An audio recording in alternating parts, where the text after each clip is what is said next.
नमस्कार साथियों, मैं विवेक आप लोगों का स्वागत करता हूं साहित्य गुरु यूट्यूब चैनल पे। और हम लोग यूजीसी नेट से संबंधित उन महत्वपूर्ण तथ्यों को देख रहे हैं जो कि एग्ज़ाम में आते हैं और उन क्वेश्चंस को हम कठिन कह देते हैं। वो पॉइंट्स हमें न आने के कारण हमें जो एग्ज़ाम है बहुत ज़्यादा कठिन लगता है। तो देखिए, हम आज उन पॉइंट्स को देखेंगे, उन महत्वपूर्ण तथ्यों को देखेंगे, उन चीज़ों का रिवीजन करेंगे जो कि आपके एग्ज़ाम के पॉइंट ऑफ व्यू से बहुत ही ज़्यादा इंपॉर्टेंट है। देखिए, क्लास ज़्यादा लंबी नहीं होगी, छोटी होगी 10-15 मिनट की, लेकिन इसमें आपको वो महत्वपूर्ण तथ्य मिलेंगे जिनको आप रिवाइज करते हैं बार बार, तो इनसे आपके ये 3 या 4 प्रश्न बनने की संभावना पक्की है।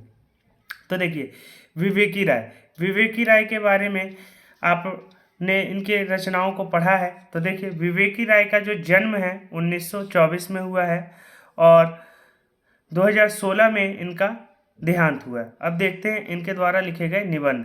तो किसानों के देश इनके द्वारा लिखा गया निबंध है जो कि 1956 का है। देखिए, प्रश्न कैसे बनाए जाते हैं। प्रश्न बनाए जाते हैं, पूछा जाता है कि कौन सी रचना किसकी है और सीक्वेंस से लगाने के लिए सबसे ज़्यादा प्रश्न आते हैं। तो इनको आप देखते चलिए। किसानों के देश 1956 में लिखी गई है, प्रकाशित हुई है। विवेकी राय की रचना है। त्रिधारा 1958 ईस्वी की रचना है। और फिर बैतलवा डाल पर, देखिए ये इंपॉर्टेंट है। फिर बैतलवा डाल पर जो कि 1962 ईस्वी की रचना है विवेकी राय की, ये इंपॉर्टेंट है। तो इसको आप बिल्कुल हाईलाइट कर लेंगे और इसको लिख लेंगे क्योंकि ये इंपॉर्टेंट है। और देखिए, आम रास्ता नहीं है, कि आम रास्ता नहीं है 1988 ईस्वी का निबंध है। तो ये जो है इनकी रचनाएं हैं और इन निबंधों के बारे में जो है हमें पता होना चाहिए क्योंकि एग्ज़ाम में ऐसे प्रश्न अब ज़्यादा बन रहे हैं। जो पुराने पैटर्न के प्रश्न हैं अब वो थोड़े कम आते हैं। देखिए, शरद जोशी, अगर हम आधुनिक रचनाकारों को नहीं जानेंगे तो हमारा जो एग्ज़ाम है वो अच्छा नहीं जाएगा बिल्कुल भी। तो अब हमें आधुनिक रचनाकारों पे भी ज़्यादा जोर देना पड़ेगा। तो शरद जोशी का बारे में देखते हैं। तो इनका जो जन्म है 21 मई 1931 को हुआ है। मन्नू भंडारी का जो जन्म है वो भी 1931 का ही है। तो शरद जोशी जो है वह भी 1931 के हैं। इनका जन्म उज्जैन में हुआ है। मृत्यु 1991 में हुई है। हिंदी व्यंग को प्रतिष्ठा दिलाने में महत्वपूर्ण इनकी भूमिका रही है या योगदान कह सकते हैं। तो शरद जोशी जो है व्यंगकार हैं जो कि हिंदी व्यंग्यकार हम कह सकते हैं इनको। अगर हम इनकी रचनाओं को देखें, व्यंग रचनाएं जो कि हैं, तो देखिए, परिक्रमा लिखी है इन्होंने और लिखा है किसी बहाने, फिर है जीप पर सवार झिल्लियाँ, फिर है तिलिस्म, फिर है राह किनारे बैठ और दूसरी सतह और प्रतिदिन। ये सारी की सारी इनकी व्यंग रचनाएं हैं, तो इनको आपको ध्यान देना है।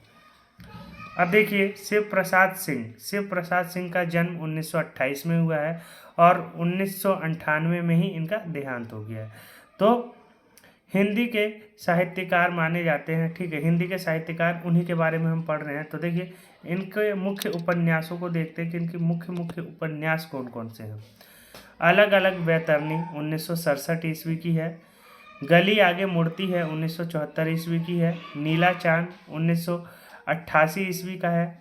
दिल्ली दूर है 1993 ईस्वी की है। तो देखिए, शरद जोशी का जो है दिल्ली दूर है 1993 ईस्वी वाला, ये पूछा जाता है, एग्जाम में आ भी चुका है।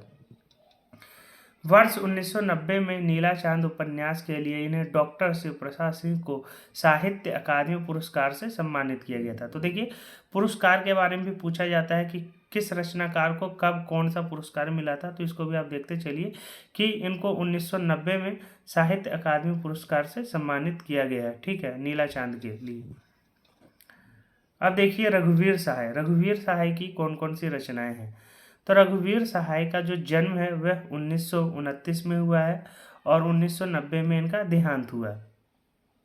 दूसरा तार सप्तक के एक महत्वपूर्ण कवि कह सकते हैं और 1951 ईस्वी के मुख्य कवि माने जा सकते हैं। दूसरे तार सप्तक के, तार सप्तक आपको पता है 7 कवि उसके अंदर रचनाएं किया करते थे और कि ये जो कड़ी है काफ़ी लंबी चली है तार सप्तक वाली।